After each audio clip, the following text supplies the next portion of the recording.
Lady Jane Grey, or how many call her the 9 Days Queen, 17-year-old girl who was used by a man for power. Her fate is very tragic and so sad they cannot miss an opportunity to talk about it. But also in this video we'll see another side of this bright and intelligent person that had a potential to be a great queen.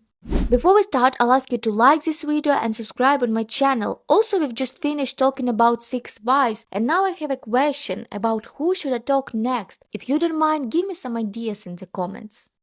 Fact number 1. Lady Jane Grey was born into a powerful and ambitious noble family whose connection to the Tudor monarchy played a major role in her short and tragic life. Jane's father was Henry Grey, Duke of Suffolk, a nobleman closely connected to the Tudor court. He was ambitious and strongly Protestant, and he supported the attempt to place Jane on the throne after the death of Edward VI. Jane's mother, Frances Brandon, was the daughter of Mary Tudor, the youngest sister of King Henry VIII. This made Frances a niece of Henry VIII, and Jane his great-niece, giving her a legitimate so distant claim to the throne. Frances was known for her strict discipline and high expectation of her daughter, so now we're seeing that Jane had to grow up with strict and power-hungry parents, which in my opinion played a big role in her character, as she was obedient and serious.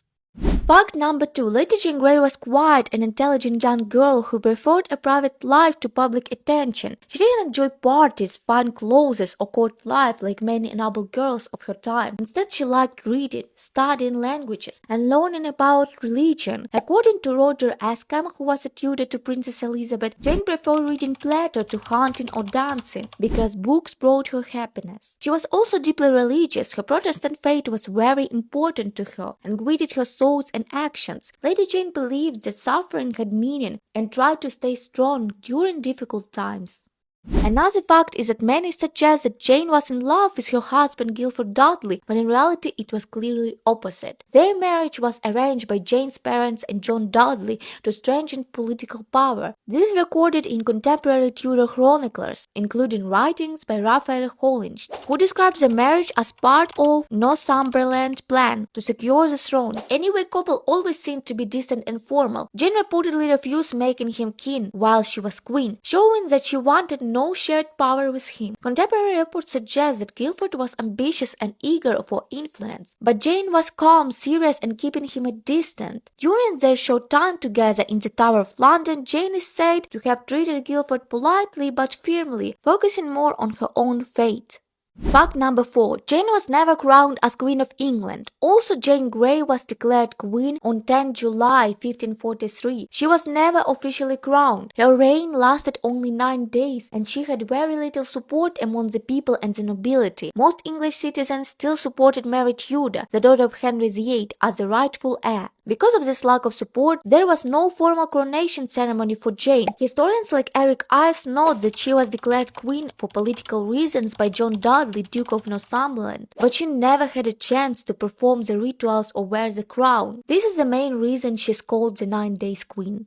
A further fact is that Lady Jane Grey was known for her modesty and simplicity. Even in a society where noble women were expected to wear expensive gowns, jewels, and heavily styled hair, she preferred plain, modest dresses in muted colors. This choice reflected her serious, studious personality and her focus on learning and religion, rather than courtly display. Her simple hairstyles matched her clothing. While other noble women spent hours with braids, ribbons, and jewels, Jane often wore her hair plain or simply tied back, showing that she valued practicality and personal comfort over fashion. Contemporary accounts by Roger Ascham note that she was serious and studious, and her dress mirrored her inner life, disciplined, intellectual, and humble.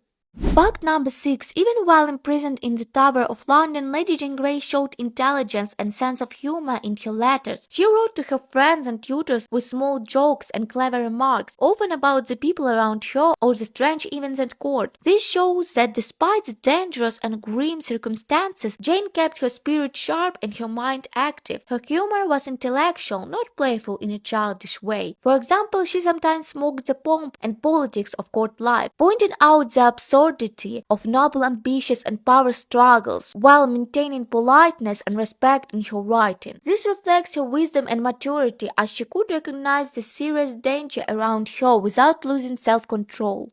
Another fact is that Jane could have avoided execution. After Mary Tudor became queen, she imprisoned Jane and her husband Guilford Dudley in the Tower of London. Mary reportedly didn't want to execute Jane at first, understanding that Jane had been used by her parents and John Dudley as a pawn. Jane was obedient and calm in prison, showing no hostility towards Mary. In letters from the Tower, Jane accepted her fate with religious faith and dignity, which likely influenced Mary's initial sympathy. However, after White's rebellion in 1544, Mary was forced to see Jane as a potential threat because rebels could use Jane as a figurehead. Even though Jane was innocent, Mary unwillingly ordered her execution to secure her throne. Fact number 8. Lady Jane Grey faced the Tower Green execution block on 12 February 1554 at the age of 17. According to contemporary accounts, including reports recorded by court observers, Jane's speech was calm, clear, and focused on her fate. She spoke about her religious beliefs, her obedience to God, and the duty she felt towards her conscience, rather than expressing fear or anger. Witnesses reported that Jane walked to the scaffold with dignity, and her calmness reportedly impressed many people watching, even some who had opposed her family. She forgave those responsible for her death, including her parents, John Dudley, and even Queen Mary. Her final act emphasized that she was devout, obedient, and courageous, choosing faith and virtue over fear or resentment. The last fact is that Lady Jane Grey died in 12 February 1554. As we all know, she was beheaded, which was considered a quicker and less painful method of execution compared to others used at the time. However, eyewitness accounts say that after being blindfolded, she briefly lost her sense of direction and had difficulty finding the execution block. We clearly see it in painting The Execution of Lady Jane Grey. Jane Grey was buried inside the chapel of St. Peter at Wincula, which is also within the Tower of London. This chapel is the burial place of several people executed during the Tudor period, including Anne Boleyn and Catherine Howard. There is also myths about Jane's ghost. Some Tower of London guides and Victorian writers mentioned a calm or peaceful presence near the chapel where Jane is buried. Unlike Anne Boleyn's ghost, Jane's spirit is said to be quiet and sorrowful, not frightening.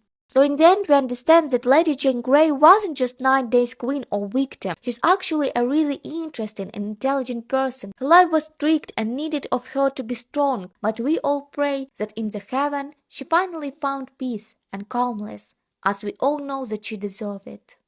Thanks for watching. I hope you enjoyed this video, and please let me know in the comments if you found new side of Lady Jane Grey. I'll be really glad to hear your opinion. Anyway, see you later guys. Bye.